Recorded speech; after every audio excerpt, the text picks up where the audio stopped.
Morning everyone, welcome to African Savannah. For safety purposes, no standing while the drum is moving and no flash photography.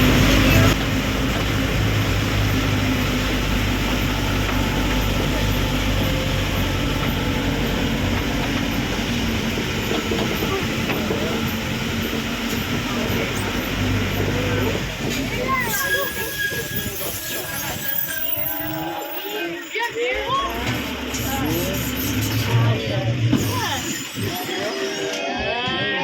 The one with brownish skin with black mark on the rump, that are the impala, the second smallest and fastest antelope that can run for 90 kilometers per hour and can jump up 3 meters and 12 length. And those are the favorite food of cheetah and the lion.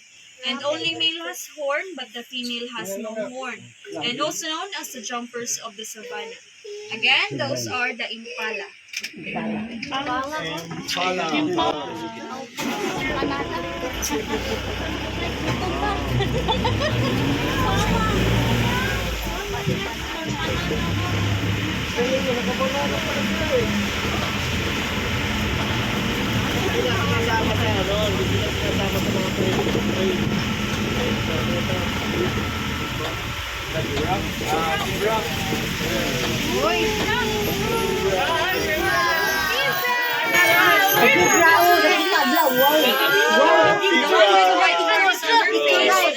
Those are the blessed book, and the purpose of their white marks on their face is to protect themselves from the heat of the sun.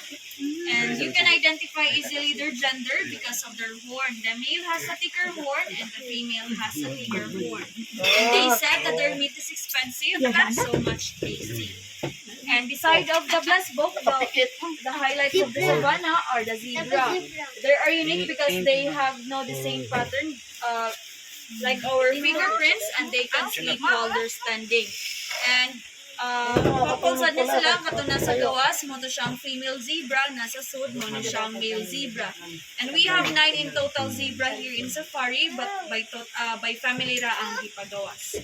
Again, those are the blessed book and the zebra.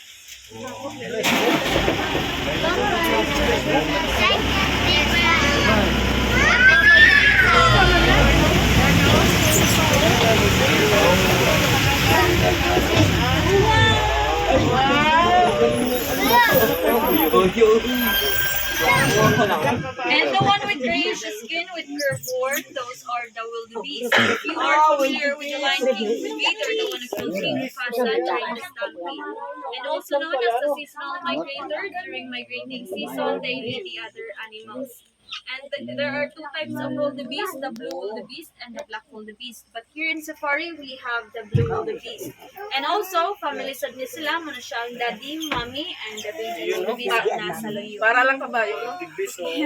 Again, those are the wildebeest. Para siyang kabayo na may pagkahalong baka. Ay, dagan. Mga naman, no?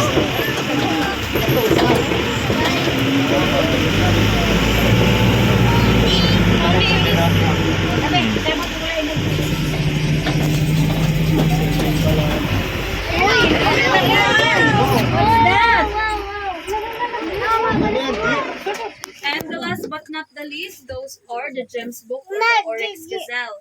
Their straight horn can grow up to 33 inches, and the purpose of their black and white marks on their face is to control their blood pressure, and they can survive without drinking water within a year. And those are the logo of Qatar Airways and the national animal of Qatar. And we have 2 gems book here in safari, but both of them are female.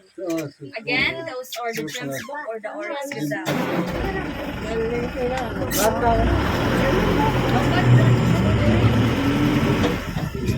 And that's it for the quick tour. Thank you so much and enjoy of the rest of the wild. And your next stop, the crocodile and the African lion. Nasa left side yung crocodile at nasa right side yung African lion.